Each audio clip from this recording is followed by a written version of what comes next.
నన్ను తిట్టిన తిట్టి ప్రపంచంలో వండిపోతుంది అనుకుంటా.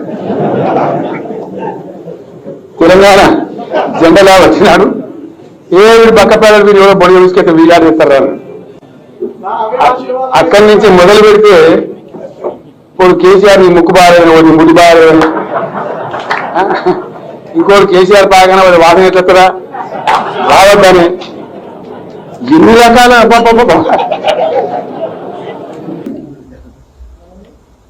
అది మనమేనా మంది పెట్టిన బడ్జెట్ ఈ ఎవరన్నా మోకాలు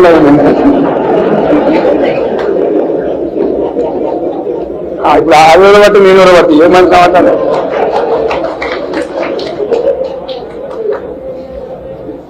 బడ్జెట్ వేళ రాకేష్ నిలబడు పెద్ద నాయకుడు. అయితే నిన్న వాడు నాతో అన్నాడు, ఇక కొందరు అంటాను వాళ్ళ ఎలక్షన్ అని హుజరాబాద్లో పెట్టినట్టు పెట్టామా మరి గమ్మత్తు. అది ఎందుకంటే టీఆర్ఎస్ మన సన్నాసుల మాటమా? టీఆర్ఎస్ రాజకీయ పార్టీ కదా, అది కాదు. కేసీఆర్ గారు దళిత బంధు తెచ్చి పెట్టి నడుపుతాను ఒక సంతోషం. ఏ శక్తిని నడుపుతానండి? ముఖ్యమంత్రి ఉంటే నడిపేది, టీఆర్ఎస్కి అధికారం ఉంటే నడిపేది. మనం విమాన పథకాలు నడుపుతున్నామా? ప్రాక్టికల్గా ప్రజల్లో ఉన్నాం. రాజకీయ పార్టీ డెఫినెట్గా రాజకీయ పార్టీ. ఎందుకు రాజకీయంగా ఖచ్చితంగా స్కీమ్ పెడతాం, మాకు రాజకీయ లాభదారు ఎందుకు కోరుకోమండి? ఇక చేయడం కోరుకోవాలి, లాభదారు కదా చేసిన కోరుకోవద్దా? 100% గ్రామీణ నియోజకవర్గం మీద పెట్టాలి. నేను అంత స్వార్థపరమైతే గజవల్ని పెట్టుకున్నట్టు కదా నేను ఎమ్మెల్యే ఉంటాను. డెఫినెట్గా 100%. ఆ విధంగా మీ అదృష్టం మీ వరే వచ్చింది. రైతు బంధువులు ఆమె ప్రారంభించినాం. సరే, అనుమానం అక్కర్లేదు. కరీంనగర్ జిల్లా నాకు సెంటిమెంట్ ఉంది. మొట్టమొదటి సింహగర్జన అక్కడ చేసినాం. ఆ సభ నుంచే మన ప్రస్థానం మొదలైంది. ఇవాళ మనం తెలంగాణ తీసుకోగలిగింది. రైతు బీమా కూడా నేను కరీంనగర్ టౌన్లోనే ప్రకటించాను. రైతు బీమా ప్రోగ్రాం కూడా కరీంనగర్ టౌన్లోనే. ఆయా సందర్భాలలో కలిగిన భయంకరమైనటువంటి అనుభవాలను, బాధలను మాలో మేము దిగమింగుకుంటూనే పిడికడి మందిమో కొద్దిమంది ఏం జరుగుతుంది, ఏం జరగబోతుంది, ఈ తెలంగాణ ఒక వలస కాలనీ అవుతుందా, చివరికి మన ప్రజల బ్రతుకులు ఏమవుతాయి అని ఒక ఆవేదనతో ఉండేవాళ్ళం మేము. సరే, భగవంతుందా సందర్భం, దాన్ని అనుసరించుకొని పిడికడి మందితో ఆ రోజు ఉద్యమాలు శ్రీకారం చుట్టాం. ఎగతాలు చేసిన వాళ్ళు ఉన్నారు, అవమానపరిచిన వాళ్ళు ఉన్నారు, చాలా రకాలుగా మాట్లాడిన వాళ్ళు ఉన్నారు. కానీ నిరంతరం 14-15 సంవత్సరాలు జరిగిన పోరాటంలో ఒక సమయం నేను చెప్పిన చాలా మందికి, సాయినాథ్ రెడ్డి గారు మేమందరం అప్పుడు మాట్లాడుకునే వాళ్ళం, ప్రొఫెసర్ జయశంకర్ గారు, నేను వారిని అడిగేది 69లో ఉద్యమం పేరైన తర్వాత మీరు ఏం చేసినారు? చిన్న చిన్న సమావేశాలు పోయేవాళ్ళం. ఎక్కడికి పోయారంటే తాలూకా స్థాయి సమావేశాలు జరుగుతుండే. ఎంతమంది వచ్చేది మీటింగ్ల కంటే 5, 10 మంది, 15 మంది, 20 మంది వచ్చేది. నేను ఆయన అడిగిన, 10 మంది వస్తే 5 మంది వస్తే ఏం సాధిస్తాం అనుకున్నారంటే వాడు ఒక్కటే మాట చెప్తున్నా, ఏ నాటికి నియోజకవర్గంలో ఎవడో వస్తాడు, ఆ వచ్చే నాటికి తాలూకాకు ఒక 5, 3, 10 మందిలో తెలంగాణ వాళ్ళు బతికి ఉండాలి అని మా ప్రస్థానం కొనసాగించామని. అంటే ఆ రకంగా పాపం ప్రజల గుండెలో నిక్షిప్తమైనటువంటి తెలంగాణ భావన చివరికి 14లో సాకారమైంది తెలంగాణ రాష్ట్రం. నేను ఒక్కటే మాట మీ అందరికి మనవి చేస్తా ఉన్నా, రాజకీయాలు జరుగుతుంటాయి. డెమోక్రాటిక్ ప్రాసెస్లో, పార్లమెంటరీ డెమోక్రసీలో పార్టీలు గెలవటం, ఓడటం, రాజకీయాలు జరగటం నిరంతర ప్రక్రియ. అది కొనసాగుతూనే ఉంటుంది. ఒకటే ఒక మాట మీకు చెప్తాను, అది మనమేనా మంది పెట్టిన బడ్జెట్ ఈ ఎవరన్నా మోకాళ్ళు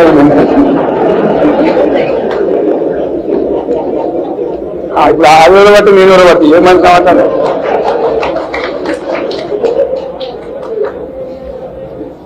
బంజేపీల రాకేష్ నిలబడి పెద్ద నాయకుడు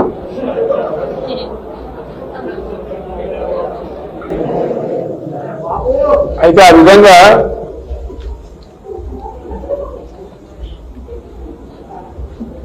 వచ్చి తెలంగాణ 14లో మనకు రాష్ట్రం వచ్చి 2014లో వచ్చింది సంతోషం. మిత్రుడు కౌశిక్ రెడ్డి వాస్తవానికి ఆయన పొలిటికల్ లీడర్ కాదు, ఆయన క్రికెట్ ప్లేయర్. జాతీయ స్థాయిలో ఆడినవాడు, అంతర్జాతీయ స్థాయి కూడా పోయేవాడు. ఎందుకో మరి భగవంతుడు ఎందుకు బుద్ధి పుట్టించిండో ప్రజా జీవితంలో రావాలనుకొని ప్రజా జీవితంలోకి వచ్చేసి నేను ఒకటే మాట చెప్పిన అతనికి, ఇది చాలా కష్టపడి సాధించబడ్డ రాష్ట్రం, అలకగా రాలే, ఎవరైనా అప్పనంగా ఇయ్యలే. మనకు ఈ రాష్ట్రాన్ని బాగు చేయడం కోసం, ఆ బాగు చేసిన దాన్ని ఇంకింత బాగు చేయడం కోసం, మరింత ఉన్నతంగా మన సమాజం యొక్క జీవికను తీర్చిదిద్దడం కోసం ఇలాంటి వాటి యువకులు అవసరము, ఖచ్చితంగా అవసరము. మీకు చిన్న వయసు ఉంది, నాకు తెలిసి 40 కూడా లేవు కౌశిక్, ఇప్పుడు 36 అంటే చాలా చిన్న కింద లెక్క. ఇప్పుడు నాకు 67 దాటుతుంది. నా నాన్న ఇచ్చి సగవంతం అంటే చాలా భవిష్యత్తు ఉంది. నేను అదే చెప్పిన, ఏ రోజుకి ఆ రోజు, ఏ పూటకు ఆ పూట అనుకోవద్దు. రాజకీయాలలో ఏ సంవత్సరానికి ఆ సంవత్సరం అనుకోవద్దు. ఇంత చిన్న వయసులో ఇంత మంచిగా ఇంతమంది అభిమానం సంపాదించుకున్నావు. 100% హుజురాబాద్ నియోజకవర్గంలో కాదు, కరీంనగర్ జిల్లాలో కాదు, తెలంగాణ రాష్ట్రంలోనే ఒక ఉజ్వలమైన పాత్ర పోషిస్తామని చెప్పి చెప్పినారుగా. 100% అందులో డౌట్ లేదు. యువకుడు ఉత్సాహం ఉంది, ప్రజా జీవితాన్ని ఎంచుకున్నాడు, వచ్చి పనిచేస్తున్నాడు. రాజకీయం ఉన్న తర్వాత జరుగుతుంది, ప్రాసెస్ లో గెలుస్తూ ఉంటాం, ఓడుతూ ఉంటాం, అన్ని జరుగుతుంటాయి. ఇప్పుడు శాశ్వతంగా ఎవరు అధికారం ఉండదు, ఇదే రాజరిక వ్యవస్థ కాదు. కాబట్టి ప్రస్థానంలో కొనసాగుతున్నప్పుడు అనేక అనుభవాలు ఎదురవుతుంది. అధికారంలో ఉండి పనిచేసే అనుభవం ఎదురవుతుంది, ప్రతిపక్షంలో ఉండి పనిచేసే అనుభవం ఎదురవుతుంది, రకరకాలు వస్తాయి. కానీ మన కంట్రిబ్యూషన్ ఉంటుంది, మన యొక్క సమర్థన ఎప్పటికప్పుడు ఉంటుంది. నేను ప్రతిపక్ష ఎమ్మెల్యే పనిచేసిన, అన్నగారు ఎన్టీ రామారావు పెట్టిన పార్టీలో మేము రాజకీయాలు అంత ముందే ఉన్నాం. కానీ ఆయన ద్వారా వచ్చి ఆయన అవకాశం ఇస్తే ఎమ్మెల్యే అయినా, దాన్ని మేము బిల్డ్ చేసుకుంటూ పోతా ఉంటే ఒక సందర్భంలో మా పార్టీ ఓడిపోయింది, ప్రతిపక్షంలో ఉన్నాం. కొంత కొట్లాట మాట్లాడారు, నేను చెప్పిన అతనికి పిచ్చి కొట్లాట కాదా అని చెప్పి, కాయ ఎవరమంది అతను కాదు, నేను సబ్జెక్ట్ చెప్తే మాట్లాడతా అని చెప్పి మా పార్టీలో కూడా ముచ్చట. సరే నువ్వు అగ్రికల్చర్ మేము మాట్లాడమని చెప్పాడు. అప్పుడు ఒక ఆయన ప్రొఫెసర్ గారు ఉండే మా పార్టీలో, ఆ బాపట్ల ఉమారెడ్డి వెంకటేశ్వర్ గారు. ఆ ప్రొఫెసర్ గారు ఇంటికి మేము పోయి కూర్చొని 3-4 రోజులు చాలా కష్టపడి లైబ్రరీలో తిరిగేసి సబ్జెక్ట్ తయారు చేసుకొని నేను పోయినా. నాకు సమయం వాస్తవంగా నాకు 20 minutes. నా తర్వాత ఇంకా 3 స్పీకర్లు మాట్లాడాను. ఆలపాటి ధర్మారావు గారు అని చెప్పి అప్పుడు స్పీకర్, డిప్యూటీ స్పీకర్ మొత్తానికి.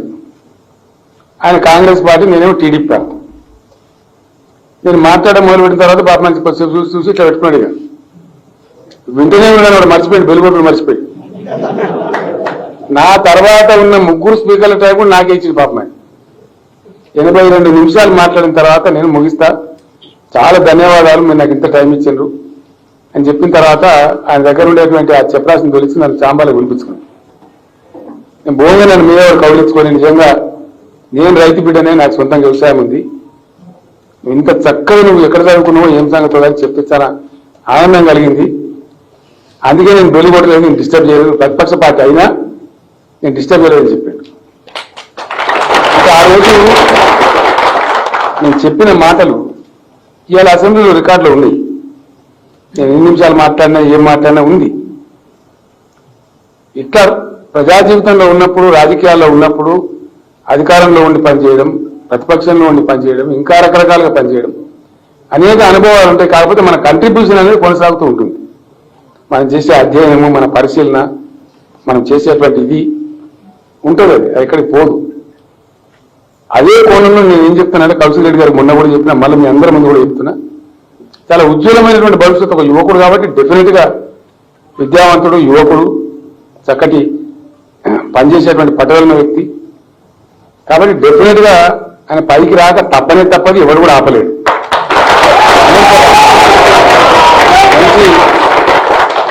మంచి భవిష్యత్తు ఉంటుంది. నేను కూడా ఈ భవిష్యత్తుకు మంచి మార్గం ఏర్పాటు చేస్తానని నేను చెప్పాను. కౌశిక్ రెడ్డి గారు నాకు కొత్త కాదు, వీళ్ళ తాత సుధాకర్ రెడ్డి గారు, వారి పెద్ద కొడుకు కృష్ణారెడ్డి గారు, మేమంతా పాత పరిచయాలు, సంబంధాలు, కుటుంబ బాంధవ్యాలు కలిగిన వాళ్ళం. కృష్ణారెడ్డి గారితో మేము కృష్ణ అనిపించేది రోజులు. చాలా ఆయన ప్రేమ మంచి ఉండే, మంచి అక్కడ ప్రాంతంలో ఆయన సంతపేట కూడా పనిచేసిండు. అట్లాంటి కుటుంబం నుంచి వచ్చి ఆ వారసత్వం నుంచి వచ్చినవాడు కాబట్టి తప్పకుండా భవిష్యత్తు బాగుంటుంది, పనిచేస్తాడు, దానిలో డౌట్ లేదు. ఉజ్వలమైన భవిష్యత్తు ఉంటుందని మీకు హామీ ఇస్తాను. రెండవది, ఒక విషయం నేను చెప్పాలి కన్నా బాధ్యత. కొంతమంది పాత మిత్రులున్నారు, కొంతమంది కొత్త వచ్చిన మిత్రులున్నారు, ప్రత్యక్షంగా నా మాట ఫస్ట్ టైం వినేవాళ్ళు కూడా ఉన్నారు. టీవీలలో చూసినా కానీ డైరెక్ట్ గా కొత్తగా వినేవాళ్ళు కూడా ఉన్నారు. రాష్ట్రం వచ్చినప్పుడున్న పరిస్థితి చాలా విపత్కర పరిస్థితి. ఇప్పుడున్న తెలంగాణ రాష్ట్రం ఇంతకు ముందు ఎప్పుడు రాష్ట్రంగా లేదు. దీని ఆదాయం ఎంత, దీని ఖర్చు ఎంత, దీని మంచి ఎంత, దీని చెడ్డ ఎంత, కొత్త ప్రయాణం. అప్పుడు చాలా ఆచితూచి ఒక్కొక్క విషయం దాన్ని అర్థం చేసుకొని ఎట్ట ముందుకోవాలి, ఏం జరగాలి. ఇప్పుడు ఇంతకుముందు యజ్ఞమల్లేశం గారు అనే మిత్రుడు, ఎమ్మెల్సీ గారు, ఆయన కుల కుటుంబ సంబంధించినటువంటి వ్యక్తి వస్తే ఆయనతో మాట్లాడి నేను ఇక్కడికి వస్తా ఉన్నా. ఇవాళ మీరు పేపర్లో చూసారు, గొర్రెల పెంపకం మీద ఈ రాష్ట్ర ప్రభుత్వం అది ఉత్తగా ఆశామాసిగా తమాషకు నీకు ఇంత పప్పు నాకు ఇంత బెల్లం అటువంటి స్కీమ్ కాదు. ప్రతి స్కీమ్ వెనుక ఒక ఆలోచన, ఒక మదింపు, ఒక మదన, ఒక స్పష్టమైన అవగాహన. ఒక ఉదాహరణ మీకు ఈజీ అర్థమైందని చెప్తానండి. నేను ముఖ్యమంత్రి అయిన కొత్తలో అన్ని విషయాలు ఎక్కడున్న తెలంగాణ, ఎక్కడికి పోవాలి, ప్రయాణం ఎక్కడ చేయాలి, ఏం జరగాలి, తప్పు చేసే అధికారం మనకు లేదు. ఒక్క తప్పు చాలా కాస్ట్లీ అవుతుంది సమాజానికి, రాష్ట్రానికి అనే మదనంలో ఆ రోజు వాళ్ళు చెప్పారు, సార్ ప్రతిరోజు తెలంగాణ రాష్ట్రానికి 17,500 గొర్రెలు దిగుమతి అవుతున్నాయి వేరే రాష్ట్రాల నుంచి.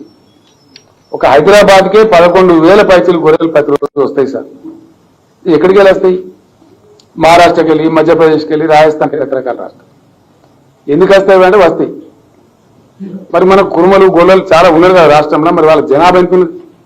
30 లక్షల పైచీలకు ఉన్నది సార్. 30 లక్షల పైచీలకు ఇంత జనాభా పెట్టుకొని మనం దిగుమతి అంటే మనకు సిగ్గుండాలి కదా. ఇదేం కథ ఎట్లా మరి? లేదు సార్, ఇంతకుముందు ప్రభుత్వాలు మాకు చెప్పలే, మేము ఆలోచన చేయాలి, మీరు చెప్తే దానికి విచారం చేద్దాం.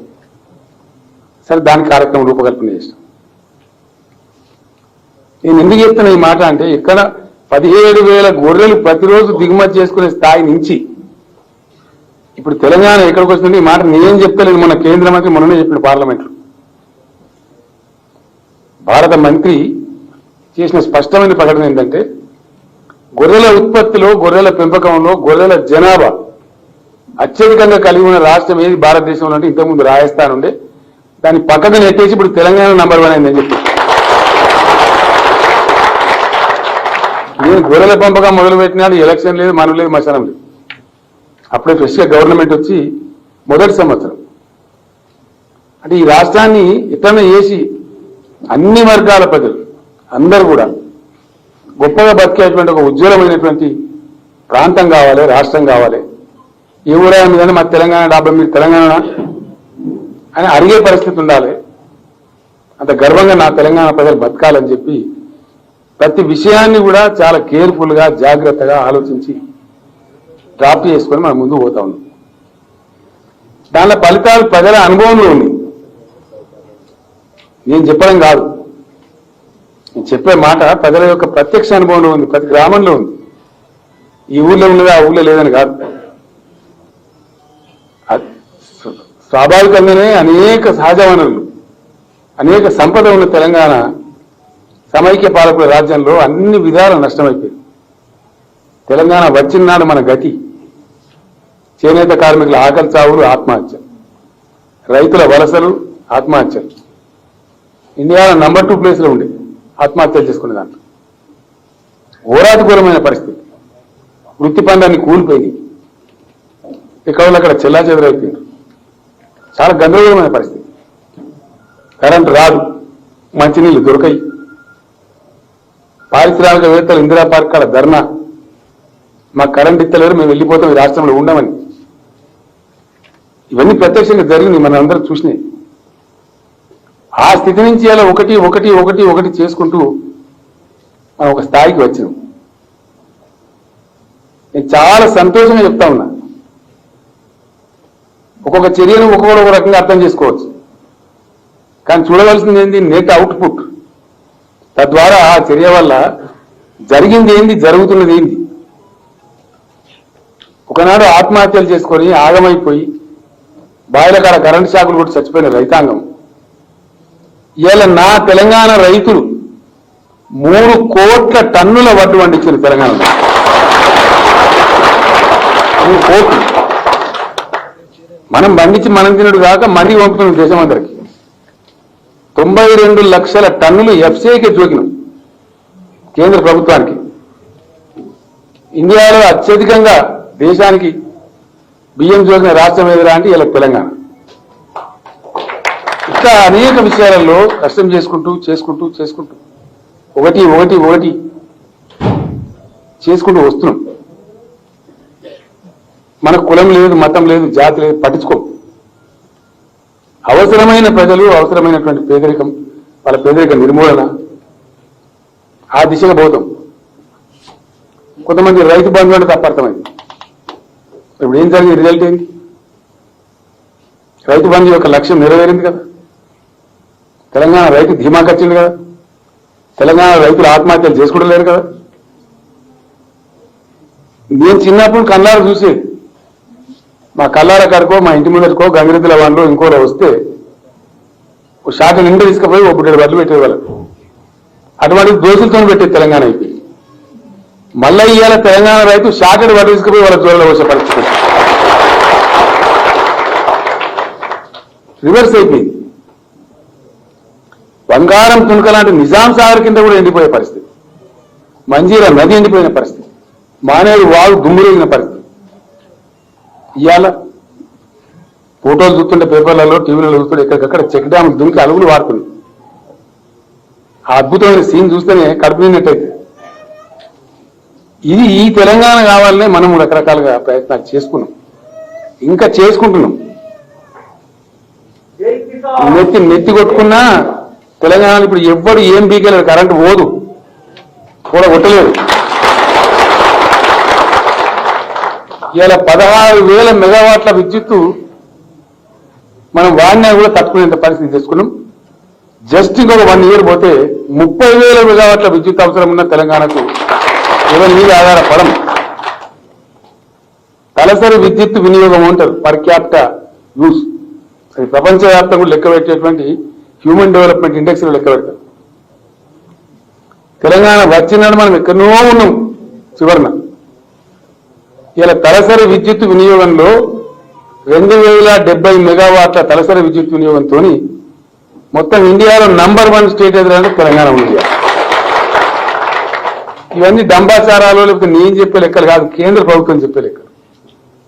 ఇవన్నీ ఫ్యాక్ట్స్. ఒక్కొక్క స్కీమ్ అంటే తమాషా అనిపిస్తుంది బయట. మనం ఇప్పుడు కూడా ఎలక్షన్ల ముందు అప్పుడు ఇప్పుడు నీకు మోసేదికి బెల్లం, నీకు చేతికి పప్పు, నీకు ఇంత పుట్నాలు, నీకు ఇంత పేలాలు కాదు. కేసీఆర్ కిట్ పెట్టుకుని ఎవరైనా ధర్నా చేసినాడు, ఎవరైనా అడిగిందా, దరఖాస్తు పెట్టిందా, కనీసం ఆలోచన ఉందా? అనేకమైన అక్రమాలు జరిగి ఇవన్నీ భూమి ఇష్టం వచ్చినట్టు రాసి ఆగం రైతులను చేసే పరిస్థితులలో ఈ ధరని తీసుకుందామని చెప్పి అడిగిందా? ధర్నా చేసిందా? ఇవాళ ఎట్లా ఇటువంటి అనేకమైన పథకాలు ఎవరు అడగలే, ఎవరు డిమాండ్ చేయలే.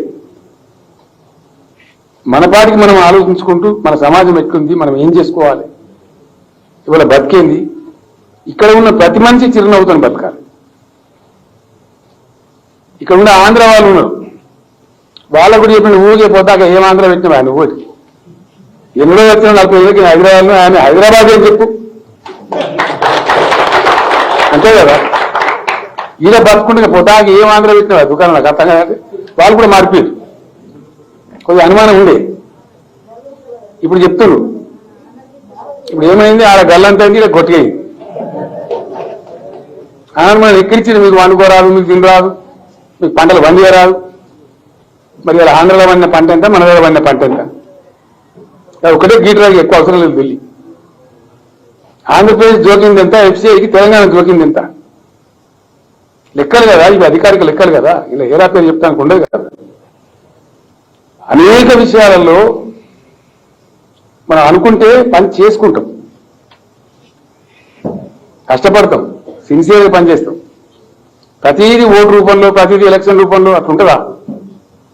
పరిపాలన సౌలభ్యం కోసం 33 జిల్లాలు చేసుకున్నాం. చెక్క 33 కలెక్టరేట్ కట్టుకుంటారు. ఒక 15 రెడీ అయిపోయి 4-5 మంది నేనే ఇనాగ్రేషన్ చేసిన. సిద్దిపేట హరీష్ దగ్గర, ఇంకా కామారెడ్డిలో ఇక్కడ కూడా చేసినాం. మిగిలిన చేయబోతున్నాం. అవి జనం ఆనందపడుతున్నారు. వేరే రాష్ట్రంలో సెక్రటేరియట్ కూడా లేస్తారు ఇంత మంచిగా అని చెప్తున్నారు. అవన్నీ కనబడుతుంది ప్రతీకలు. నేను హరితహారం అని చెప్పిన, అది ఎందుకు అవసరమో చెప్పిన ప్రజలకు. ఇలా వేరే రాష్ట్రాల డ్రైవర్లు ఉంటారు కదా, లారీ డ్రైవర్లు, ఇట్లా పోతే విజయవాడ రోడ్డు మీద బైసాబ్ తెలంగాణ బార్డర్ కాంతాకే ఆ హిందీ డ్రైవర్లు మాట్లాడుకుంటున్నారు. जहां तक बड़े बड़े पौधे दिखते वहां तक तेलंगाना है, बाहर नहीं है. పచ్చడి చెట్టు పెద్ద పెద్ద యాందా కనబడితే గాంధాక తెలంగాణ రా. నిజంగా మన బార్డర్ దాటగానే చెట్లు బంద్ అయింది. ఇది చూడండి, ఇవన్నీ జోకులా? ఇవన్నీ ఎలక్షన్లో పెట్టినామా? ఆ చెట్ల కింద ఒక కేసీఆర్ కూర్చుంటాడా? అంటే బోకరగాలు మోపై అది అడ్డం కూడా మాట్లాడితే వానికి నిత్య కత్య, వానికైనా జిమ్మగారా, వానికైనా బాధ్యతనా? నువ్వు దేవుడు ఇచ్చిందని చెప్పి కుక్కల మీద మొరుతామంటే గట్టుంటే అది లెక్క. ప్రజలు గమనిస్తలేరా ఏది వాస్తవం, ఏది అవాస్తవం? ఇక గార్పు గడపారలేకపోతే ఏంది? అనుభవాలను బట్టి, ప్రజల యొక్క డిమాండ్ని బట్టి, ప్రజల కోరికను బట్టి, ప్రజల యొక్క ఆకాంక్షను బట్టి ప్రజాస్వామిక ప్రభుత్వాలు అడుగులు వేసుకుంటూ ముందుకు పోతాం. రెసిడెన్షియల్ పాఠశాల పెట్టమని నన్ను ఎవరు అడిగినాడు. ఇలా ఎన్ని పెట్టుకున్నాం ప్రతి నియోజకవర్గాల్లో. ఎమ్మెల్యేలందరూ నన్ను అడిగింది, సార్ మా పిల్లలకు కొద్దిగా 50% మాకు కావాలి, ఎవడో వస్తాను ఎక్కడో మామూలు దొరుకుతలేదు. మొన్న 50% రిజర్వ్ చేస్తాం. ఎక్కడి పిల్లలకు అక్కడ దొరుకుతుంది. అనేక విషయాలను ఈ మధ్యలోకి కాకరకాయ గీకరకాయలుగా రాకుండా ప్రజలు ఏదైతే కోరుతారో, ప్రజలకు అవసరం ఏదైతే ఉంటుందో అది ఎన్నికలతో లింకు లేకుండా, దేనితో సంబంధం లేకుండా ప్రభుత్వం తన పని తాను చేసుకొని పోతూ ఉన్నది. ప్రజలు కూడా ఎప్పటికప్పుడు మద్దతు ఇస్తా ఉన్నారు.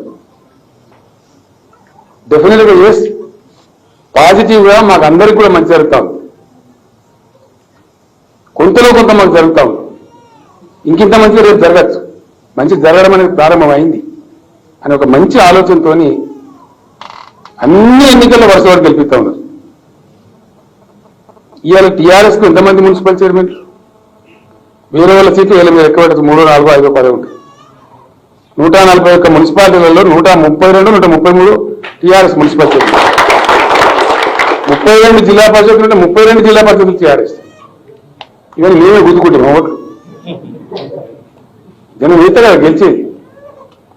ప్రతి ఎలక్షన్ లో కూడా అద్భుతమైనటువంటి సపోర్ట్ చేస్తూ మీరు ముందుకు పోండి అని ప్రజలు దీవిస్తున్నారు, ముందుకు పోతున్నారు. నా యొక్క ప్రార్థన మీ అందరితో కూడా ఏంటంటే, నా ఎదురుగా మీకు చాలా మంది యువకులు కనపడుతున్నారు. కౌశిక్ రెడ్డి గారితో వచ్చిన బ్యాచ్ లో మీరు చాలా మంది యూత్ ఉన్నారు. ఈ తెలంగాణ మీది, రేపటి భవిష్యత్తు మీది. ఈ నిర్మాణ బాధ్యత కూడా మీదే. కేసీఆర్ ఒక సందేశం చెప్తాడు, ఒక కార్యక్రమం ఇస్తాం, ఒక ప్రోగ్రాం ఇస్తాం, దాన్ని క్యారీ చేసుకొని పోవాలి. అనేక పరంపరలలో జరిగిన దానిలో ఇప్పుడు ఓట్లున్నాయా? నిన్న దళిత బంధు కార్యక్రమాన్ని తెచ్చు. అంతకుముందు చాలా రోజుల నుంచి నేను మదన పడుతున్నాను. నేను రైతు బంధు కార్యక్రమం తెచ్చినప్పుడు కూడా ఒక 6 నెలలు నన్ను తలకాయ వలగొట్టుకోండి. ఏ విధంగా చేయాలి? సాయం చేయాలి. ఉన్నది ఎట్లా చేయాలి? అశోక్ గులాటి అని చెప్పి ఒక చాలా ఫేమస్ ఆగ్రో ఎకానమిస్ట్ ఢిల్లీలో ఉంటాడు. ఆయన కూడా సంప్రదించాను నేను. చాలా మంది మిత్రులకు చెప్పింది అంటే మీరు ఇంపోజ్ చేయొద్దు. అంటే ఎరువు బస్తాలు ఇస్తా, ఇక పురుగు మందులు ఇస్తా, లేకపోతే ఇత్తనాలు ఇస్తా, ఇతర దానికి అక్కడ లేకపోవచ్చు రైతుకు. పోయిన పంట వేసుకునే 4 బస్తాలు మిగులుతాయి. మళ్ళీ మనం బస్తాలు ఇచ్చినాం అనుకో, ఇప్పుడు ఆ బస్తాలే నమ్ముకోవాలి. నువ్వు 10 రూపాయలు ఇస్తావా, 10 పైసలు ఇస్తావా, ఎంత ఇస్తావో డబ్బులు ఇస్తారని చెప్పారు నాకు. డబ్బులు ఇస్తే రైతు దానికి ఓనర్ అవుతాడు. ఆయన అకౌంట్లో అయితే ఏ రకంగా ఆయనకు పురుగు మందు పట్టి ఉండొచ్చు, ఆయనకు ఇత్తనం పట్టి ఉండొచ్చు, ఆయనకు మనసు నుంచి పట్టి ఉండొచ్చు, ఇంకో ఆయన కూలీగా డబ్బులు లేక బాధపడుతుంది. ఎవరికి ఎట్లా అవసరమో అట్లా వాడుకుంటారు, దాని ఫలితం బాగుంటుందని చెప్పింది. ఎగ్జాక్ట్ గా సక్సెస్ అయింది. అలా ఏ రైతుకి ఏది అవసరమో అదే కొనుక్కుంటాడు. ఆ డబ్బు వినియోగం అవుతుంది, వడ్డీలో తెచ్చే బాధ తప్పుతుంది. బుద్ధిమంతుల కాడ మంచిగా దాన్ని కాపాడుకుంటున్నారు, పాత అప్పులు కడుతున్నారు. చాలా సంతోషంగా ఉంది నాకు. ఇలా తెలంగాణ రైతు లోకం కాళ్ళ వేసి ఏ సాయం తెలంగాణ రైతు అని చెప్పే పరిస్థితి సంతోషం. అట్లనే దళితుల గురించి కూడా డెఫినెట్ గా కన్యాకుమారి నుంచి కాశ్మీర్ దాకా మన దేశంలో దళితులు నిరుపేదలుగా ఉన్నారు, అణచివేతకు గురైంది. పేదరికం ఉంది, ఇతర కులాల్లో కూడా లేదని నేను అంటలేదు. కానీ వాళ్ళకి 2 బాధలు ఉన్నాయి దళితులకు. ఒకటి పేదరికం, రెండవది సామాజిక వివక్ష. నువ్వు ఊరు బయట ఉండు, నువ్వు గుళ్ళెవు రావద్దు, నిన్ను అంట రాదు, నిన్ను ముట్ట రాదు, ఈ దరిద్రం అంతా ఎవరు పెట్టి నువ్వు పిచ్చిముండకూడదు, అది ఉన్నది. దానివల్ల మరి వారు ఇంకింత బాధకు గురవుతుంది. మా కథ గింతే, మాకు ఎవరు సాయం చేయరు, మా బతుకు గింతే. చాలా రోజులు నేను సమావేశాల్లో చెప్తున్నా, పార్టీ సమావేశాలలో, ఎమ్మెల్యే సమావేశాలలో, బయట స్పీచ్లో కూడా చెప్తాము. ఆలోచన చేసి మన పరిమితులు నిర్ణయించుకొని ఫైనల్ గా దళిత బంధు కార్యక్రమాన్ని ఇచ్చింది. దాని చూసి కూడా కొంతమంది బ్లడ్ ప్రెషర్ ఎక్కుతాం. వాళ్ళ ఆలోచన అంతా ఓటేమని పాడుగా. ఇప్పుడు ఇలా ఏ ఓటునో నాకు అర్థం కాదు. ఇంకా 2.5 ఏళ్ళ కదా ఓటు గవర్నమెంట్ కోసం. ఆ కార్యక్రమం చాలా గొప్ప కార్యక్రమం. వాళ్ళ మీద ఏది రుద్దరు. ఆ 10 లక్షలు కానీ ఓనర్ అవుతుంది. ఆయనకు చేతనని పనిచేస్తాం. మనం గైడెన్స్ ఇస్తాం, మార్గం చూపెడతాం. ఏదో చేసుకుంటే ఇంకా అలగా ఉంటుందో బాగుంటుందో చెప్తాం, కానీ రుద్దం. ఆ 10 లక్షల రూపాయలు కానీ ఓనర్ అవుతాడు. అంటే మీకు సులభంగా అర్థం కావాలంటే సపోజ్ 10 లక్షల రూపాయలు ఇచ్చినాం. ఒక ఆయన ఒక డజన్ పారిపార్శ్వలు తెచ్చి పెట్టుకున్నాడు అనుకో డైలీ. ఇంతకుముందు అయితే ఈఎంఐ కట్టాలి, బ్యాంక్ కిస్తీ కట్టాలి, వానికి అట్లా కాదు. అది తెచ్చిపెట్టుకుంటే తెల్లారి నుంచి 20 లీటర్ల పాలు వస్తున్న ఆయన బ్యాంకులో పడితే ఇవ్వడానికి ఇచ్చేయలేదు, ఏదైనా కొత్త ఇవ్వడానికి ఇచ్చేయలేదు. ఇది ఆ స్కీమ్లో ఉన్న బ్యూటీ. వచ్చిన ఇన్కమ్ మళ్ళీ కట్టాలి, కిస్తీ కట్టాలి, ఇన్స్టాల్మెంట్ కాదు, అంతే ఏం లేదు. అది కాకుండా దానిలో ఉన్న గొప్ప గొప్ప కథ ఏంటంటే మన ప్రభుత్వ అధికారులకు కూడా చాలా మందికి అర్థం కాలేదు. చాలా మంది ప్రపంచంలో కొంతమంది పాపం చేసుకున్నారు. అది చేసుకున్న కాడ గొప్ప ఉన్నారు. రేపు రైతులు కూడా చేయాలి. సపోర్టివ్ స్ట్రక్చర్ అంటారు దాన్ని, సపోర్టివ్ స్ట్రక్చర్. సపోజ్ గవర్నమెంట్ ఏం జరుగుతుంది, ఇప్పుడు రెగ్యులర్ గా మనం 10 లక్షలు ఇచ్చినాం, పంచుకోవడం పుట్నాలు పేరాలు పట్టుకుని వెళ్ళిపోయారు. ఎందుకంటే మరీ సూచనలు లేదు ఏమవుతుందని. ఈ దళిత బంధువులు అక్కడ ఉండదు. ఇచ్చిన వాళ్ళకి స్పెషల్ కార్డు ఇస్తాం. దానికి ఒక చిప్ ఉంటుంది, బార్ కోడ్ ఉంటుంది. ఆయన వదిలిపెట్టే లేదు. ఆయన ఏం చేస్తాను, ఏం కథ, అవి ఉన్నాయా, పప్పులు పుట్నాలు అయిపోయినాయా, ఆ కుటుంబం మళ్ళీ ఎట్టి పరిస్థితుల కిందికి పోవద్దు. అటువంటి స్కీమ్ డిజైన్ అవుతుంది ఇప్పుడు. ఇక్కడ ఏం జరుగుతుంది, ఇంకోటి చాలా గొప్ప విషయం ఉంది, సపోర్టివ్ స్ట్రక్చర్ క్రియేట్ అవుతుంది. సపోజ్ మనుషులం కాబట్టి చెప్పలేం, భగవంతుని దయ తప్పి ఆయనకి యాక్సిడెంట్ కావచ్చు, ఆయన కాలేజీ పోవచ్చు, వానికి ఘోరమైన బీమారు రావచ్చు, మళ్ళా కూడా కుటుంబం కింది పోవద్దు. పోకుండా నడిపించడం కోసం ఏర్పాటు చేయబడుతున్నదే ప్రత్యేకమైనటువంటి రక్షణ నిధి. అది సపోర్టివ్ స్ట్రక్చర్. ప్రతి జిల్లాకు చాలా పెద్ద సంఖ్యలో ఉంటుంది డబ్బు. ఆ డబ్బు వాళ్ళ కంట్రిబ్యూషన్ ఉంటుంది, గవర్నమెంట్ కంట్రిబ్యూట్ చేస్తుంది, విధిగా చేస్తారు. ఆ జిల్లాకు ఒక రక్షణ నిధి ఉంటుంది, అది కూడా వాళ్ళ అజమాయిషీలనే ఉంటుంది, మళ్ళీ ప్రభుత్వ పెత్తనం ఉండదు. కమిటీ ఉంటుంది, ఎవరికి ఎటువంటి ఆపద ఇట్లా వచ్చినా అది జరుగుతుంది. అంటే ఆ ఫ్యామిలీలు ఎవరైతే మనం ఇప్పుడు ముడతామో జన్మల కూడా మళ్ళీ వాళ్ళ పేదరికంలోకి పోనీయం.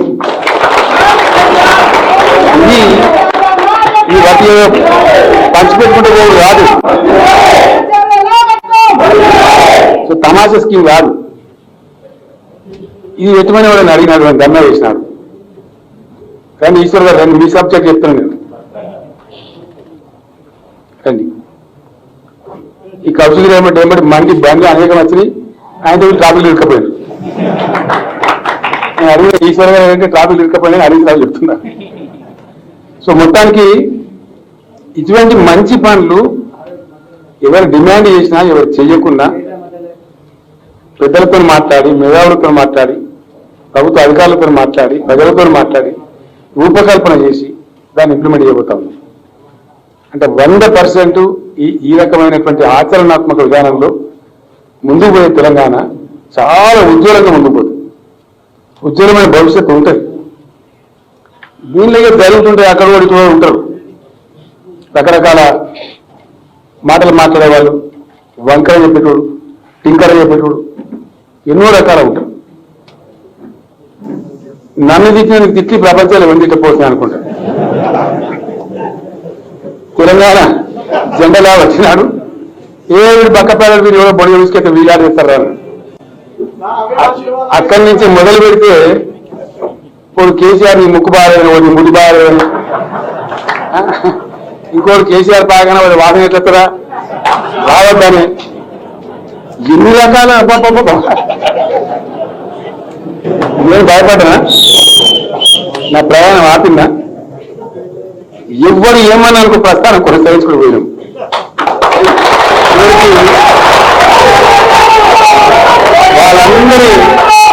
వాళ్ళందరి సాక్షిగా వాళ్ళ కళ్ళ ముందే వాళ్ళు చూడగానే తెలంగాణ వచ్చింది. ఇవాళ కూడా ఏది నమ్మకం మాట్లాడలేదు.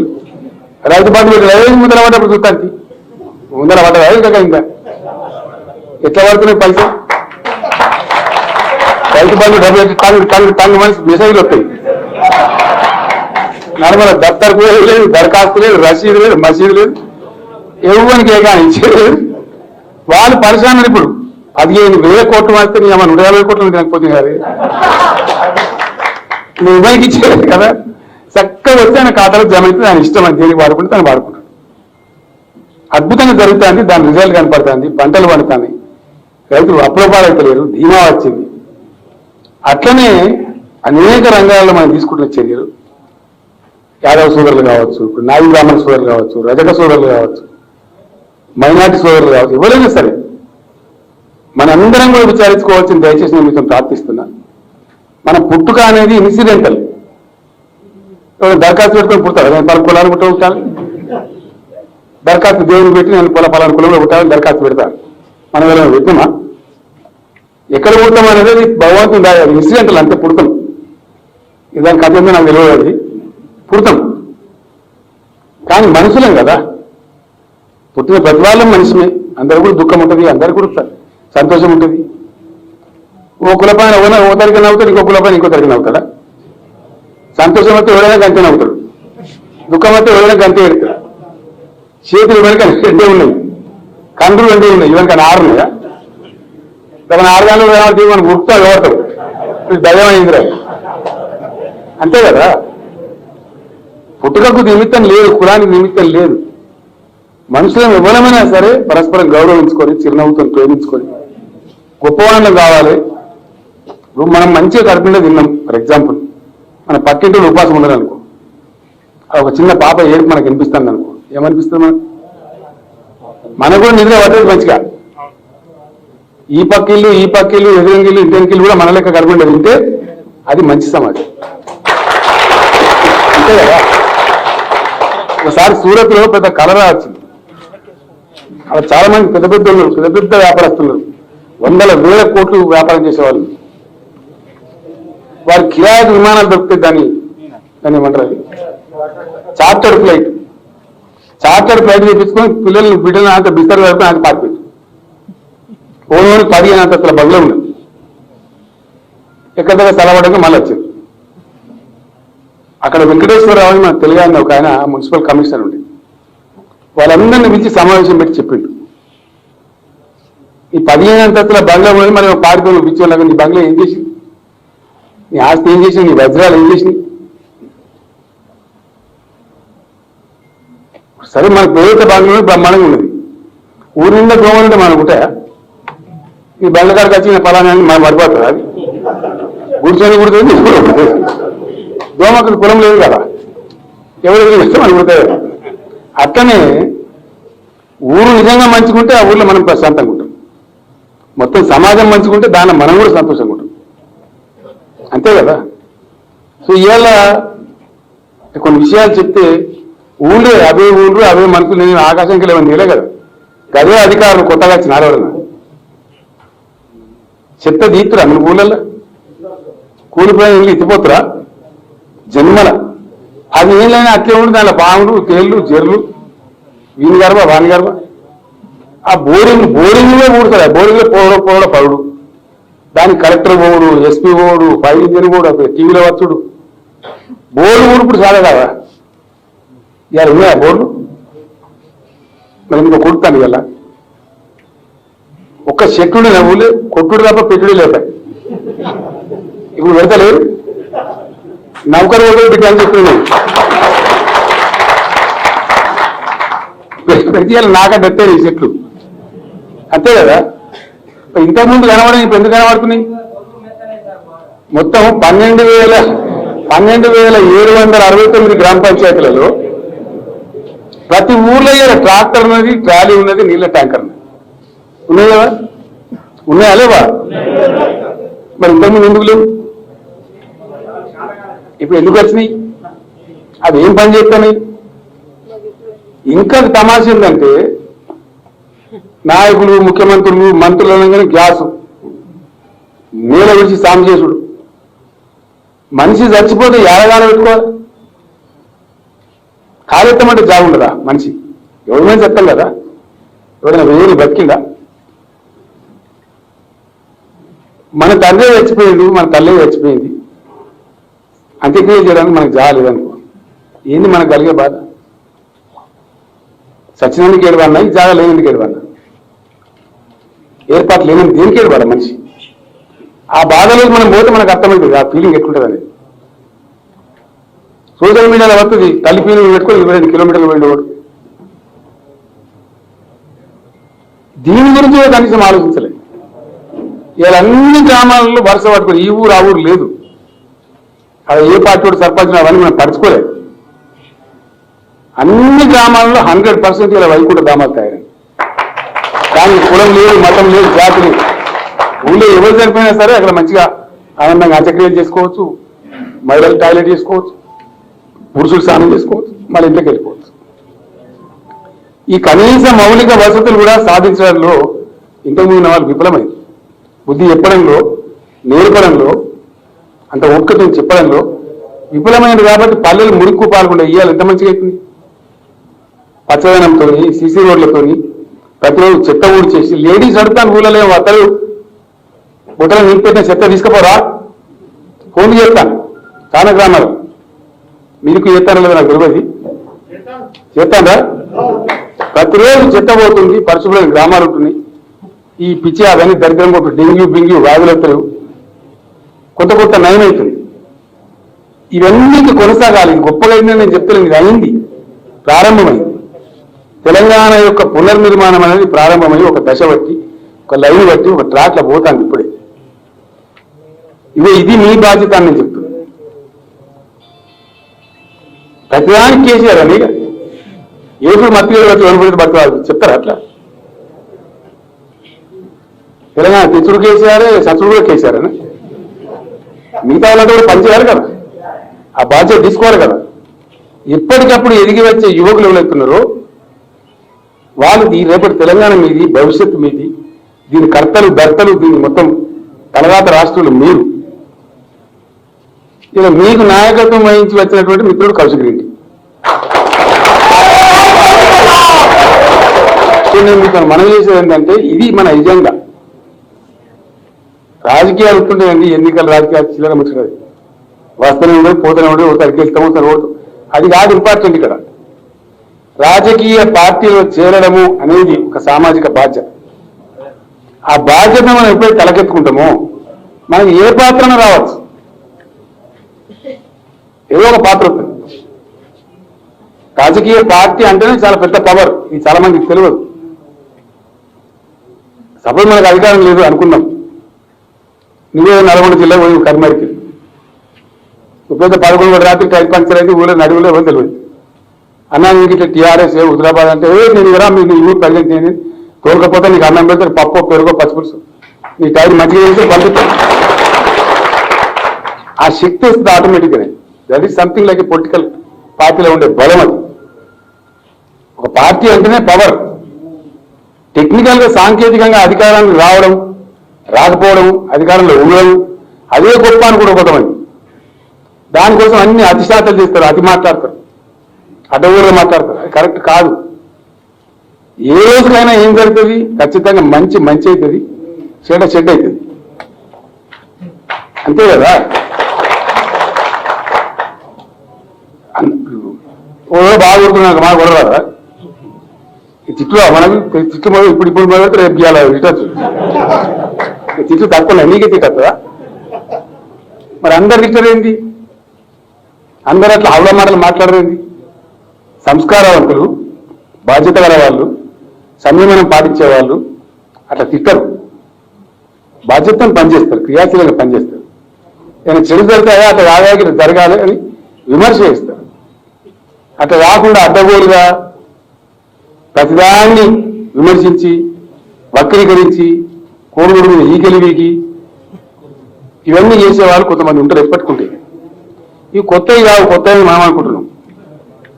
ప్రతీప శక్తులు ఉంటారు, వీటి నెగటివ్ ఫోర్సెస్ ఆనాటి నుంచి ఉన్నాయి, ఇప్పుడు కూడా ఉంటాయి, రేపు కూడా ఉంటాయి. వీళ్ళ కోసం మంచి వాళ్ళు ఎవరైతే ఉంటారో నిర్మాణాత్మకంగా పనిచేసే వాళ్ళు తమ ప్రయాణాన్ని ఆపరు, తమ ప్రస్థానాన్ని ఆపరు, వాళ్ళు ముందు పోతూనే ఉంటారు. కాబట్టి ఇటువంటి వార్తల్లో మనం చాలా జాగ్రత్తగా, చాలా చక్కగా ఆలోచన చేసి ముందుకు పోవాలి. అదే పద్ధతిలో జరుగుతున్నటువంటి ఈ తెలంగాణలో మేము కూడా పాత్ర వహిస్తాం, మేము కూడా చేరుతాం, మా శక్తిని కూడా దీనికి తోడు చేస్తాం అనే మంచి ఆలోచనతో మిత్రుడు కౌశిక్ రెడ్డి అనుకోవటం, ఆయన మరి మీరందరూ అనుకోవటం, మీరు రావటం నాకు చాలా సంతోషం ఉంది. మీ అదృష్టం మీ నియోజకవర్గం, మీ నియోజకవర్గం అదృష్టం ఏంటంటే దళిత బంధులో మీ నియోజకవర్గాన్ని పైలట్ తీసుకున్నాం.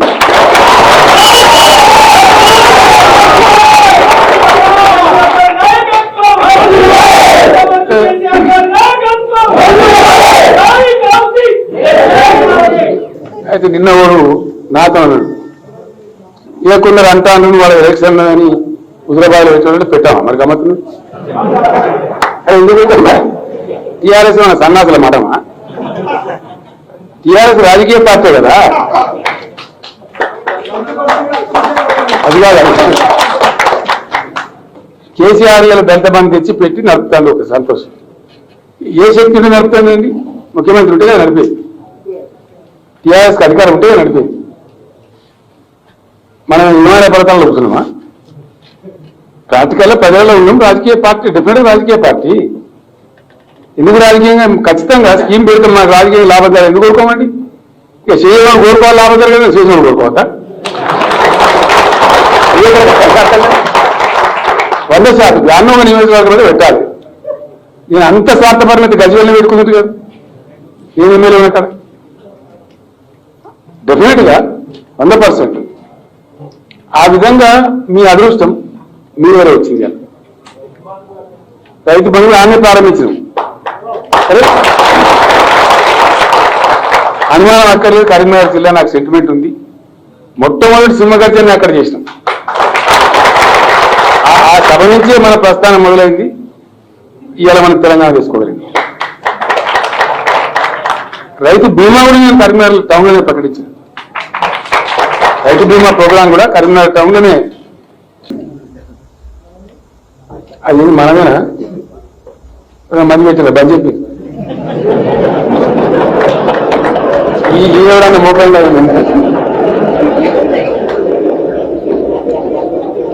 ఇప్పుడు ఆవిడ బట్టి నేను ఎవరో బట్టి ఏమని సమాచారం.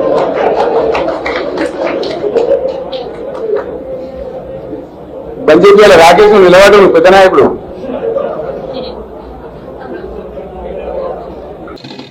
రైతు సదస్సు జరిగితే అక్కడ ప్రకటించింది. చాలా విజయవంతంగా జరుగుతుంది. ఎంత గొప్పగా జరుగుతుంది. గుంట భూముల రైతు చచ్చిపోతే కూడా 10 అంటే 10 రోజుల లోపల టంచన్గా 5 లక్షలు వచ్చి వాళ్ళ ఖాతాలో. చాలా మంది కయ్య ఉడుకున్నారు. మీరు లేకుండా ముఖ్యమంత్రులు, మీ గవర్నమెంట్ లేకుండా రైతులు చచ్చిపోతే మీరు ఏమిచ్చారు? దాని పేరేంటి? ఆపద్ బంధ బంధు. ఆపద్ బంధ 50,000 వరకు ఆయన 30,000 దొంగల కొట్టేస్తారు. 6 నెలలకు కూడా రాపో. తిరిగి కొంతమంది యాచగా చేసే పెడదు. అంతే కదా. మీరు పెట్టింది గట్ల ఆ ముష్టి 50,000కు గంట కట్టబడాలి. మరి మేము పెట్టింది 5 లక్షలు. దరఖాస్తు లేదు, రసీదు లేదు, 6 పోయలేదు, ఏకాని చేయలేదు. ఎవరు స్టూడెంట్ కొట్టేది. స్ట్రెయిట్ గా వచ్చి చక్కగా ఆయన బ్యాంక్లో పడుతుంది. ఆ కుటుంబం పెద్ద చచ్చిపోయింది. వాళ్ళకి ఎంత ధీమా. ఇంకొక ఆడమ్మాయి పెళ్ళిన్నా, ఇంకోటి ఉన్నా, బాధ ఉన్నా, ఏదో ₹1,00,000 అప్పున్నా దర్జా ఉంటారు కనీసం. ఇటువంటి చర్యలు మనం తీసుకుంటాం. మనం ఏం చేసినా ఒక ఆలోచనతో, స్పష్టమైన అవగాహనతో, ప్రజల బతుకు ఎట్లుంది, దాన్ని ఎట్లా కొంచెం పటిష్టం చేయాలి, ఏం చేస్తే అవుతుంది. అనేక కార్యక్రమాల పరంపరలు ఒకటి కాదు. ఎవరు అడగలేదు, ఎవరు ఊహించలే. అసలు ఇట్లాంటి పని చేయాలి ప్రభుత్వాన్ని కోరుకోలేదు. ఒకరోజు మాట్లాడుతున్నది అట్నే వచ్చేదంతా ఈ నర్సింగ్ హోమ్ ప్రైవేట్ డాక్టర్లు అన్న అడ్డమైన ఆపరేషన్లు చేస్తాం, మంచి రోజులు చదవడతాను, 70,000 ₹1,00,000 వసూలు చేస్తారు, పరిచయం చేస్తారు. ఇది ఇతర నివారణ ఆలోచన చేసి మన ఐఏఎస్ అధికారులకు 4 రాష్ట్రాలకు పంపించి ఎక్కడెక్కడ ఏమేమి విధానం తెప్పించి కేసీఆర్ కిట్ అని రూపకల్పన చేస్తాం.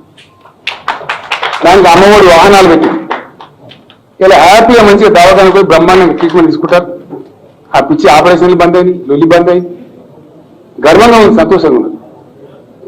అన్ని కార్యక్రమాలు మీరు టీఆర్ఎస్ ప్రభుత్వం చేపట్టే ఏ కార్యక్రమం చూసినా ఇదే పద్ధతిలో ఉంటుంది. దంబాచారం ప్రచారం తక్కువ ఉంటుంది, వాస్తవం ఎక్కువ ఉంటుంది. అదే జరుగుతాను. ఇటువంటి మంచి ప్రయాణంలో ఈ తెలంగాణ రాష్ట్రం పయనిస్తున్న ఈ సమయంలో కౌశిక్ రెడ్డి తన వెంట మంది రావటం చాలా సంతోషం. తప్పకుండా మరింత వేగంగా మనం పనిచేసుకుంటాం. మీ అందరికి నేను ఒకటే హామీ ఇస్తాను. కౌశిక్ రెడ్డికి మంచి ఉజ్వలమైన భవిష్యత్తు ఉంటుంది. ఆ భవిష్యత్తు కూడా ఓన్లీ హుజురాబాద్కి పరిమితం అవుతుంది మీరు అనుకోవద్దు. హుజురాబాద్ కాన్స్టిట్యున్సీకి పరిమితం అవుతుంది, కరీంనగర్ జిల్లా పరిమితం అవుతుంది, రాష్ట్ర వ్యాప్తంగా కూడా వచ్చి పనిచేసేటువంటి ఎవరు వస్తే నాకు అర్థంగా యువలకు లైవ్లో రావా, ముందటి నాయాలని వెనకనాయాలి పోరా, ఆటోమేటిక్గా కదా. మరి మా తర్వాత ముసలిం అయిపోతే మన ఇంట్లో వీలు రాకపోతే ఇంట్లో ఆటోమేటిక్ రావాల్సిందే. కాబట్టి 100కు 100% కౌశిక్ రెడ్డి గారు మంచి నిర్ణయం తీసుకున్నారు. ఆయన మంచి భవిష్యత్తు ఉంటుంది. వాళ్ళ తండ్రిలాగా నేను ఆయనకు మంచి ఆశీర్వచనం ఇస్తా ఉన్నా. చాలా గొప్ప ఫ్యూచర్ ఉంటుంది. ఒక చిన్న పదవితోనో దాంతోనో ఆగిపోయేటటువంటి వాడు కాదు. మీరు ఆయన నెంబర్ గట్టిగానే ఉండాలి. మీరు పోవాలి. మీ ప్రాంతానికి లాభం అవుతుంది, మీ జిల్లాకు లాభం అవుతుంది, మన రాష్ట్రానికి లాభం అవుతుంది, కలిసి వస్తే దేవుడు మనిస్తే దేశానికి లాభం అవుతుంది. కాబట్టి అటువంటి పద్ధతులలో యువకులు ఎవరైతే పార్టీలలో ఎదుగుతున్నారో తప్పకుండా వాళ్ళు భవిష్యత్ నిర్మాతలు వాళ్ళే. వాళ్ళ నియోజకవర్గమైనా, వాళ్ళ జిల్లా అయినా, వాళ్ళ రాష్ట్రమైనా, దేశమైనా ఇక్కడి నుంచే రారు, ఇక్కడి నుంచే వస్తారు నాయకులు. బాగా ఉంటుందని చెప్పి నేను తెలియజేస్తూ మంచిగా ముందుకు పోదాం, మంచి రాష్ట్ర నిర్మాణం చేసుకుందాం. ఎవరు ఏమన్నా మన ప్రయాణాన్ని ఇదే పద్ధతిలో కొనసాగించుదాం. మంచి కోసం చేసే వాళ్ళకు ఎట్టి పరిస్థితుల్లో మంచి జరుగుతుంది, చెడు జరగదు అని మీకు తెలియజేసుకుంటూ మరొకసారి మిత్రుడు కౌశిక్ రెడ్డి గారికి, వారి వెంట వచ్చిన మిత్రులకు, మీ అందరికీ నేను ముగించే ముందు ఒక మాట మీకు విజ్ఞప్తి చేస్తా. మీ దగ్గర జరుగుతున్న దళిత బంధులో మీరందరూ పాత్ర వహించాలి, మీరందరూ కూడా సమున్నతమైన పాత్ర పోషించాలి. ఆ కార్యక్రమం విజయవంతమైన దిశగా మీరందరూ గొప్ప పనిచేయాలని చెప్పి ప్రతి ఒక్కరు కూడా మిమ్మల్ని కోరుతూ మరొకసారి మీకు స్వాగతం చెప్పి సెలవు తీసుకుంటా ఉన్నా. జై తెలంగాణ.